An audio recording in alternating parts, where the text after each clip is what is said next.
একটা জিনিস সব সময় খেয়াল করে দেখবেন, তুমি যাকে মন প্রাণ দিয়ে ভালোবাসবে সেই মানুষটাই একদিন তোমাকে নীরবে ছেড়ে চলে যাবে।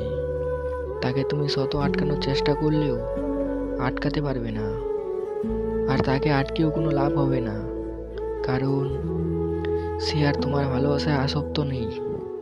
সে হারিয়ে গেছে অন্যের ভালোবাসায়। তাকে হাজারো চেষ্টা করলেও আর ফিরে পাবে না। সে তো অন্যের ভালোবাসায় হারিয়ে গেছে। ভালোবাসলে এই কথাটি মনে রাখবে, সত্য ভালোবাসা মিথ্যে ভালোবাসায় আসক্ত হয়ে যায়। সব শেষে এটাই বলবো, এদিক ওদিক সময় নষ্ট না করে নিজের কাজে সময় দিন, দেখবে একদিন সফলতা পাবেন। ভালো লাগলে ভিডিওতে একটি লাইক আর চ্যানেলটিকে সাবস্ক্রাইব করে যাবেন। আর ভালো থাকবেন সবাই।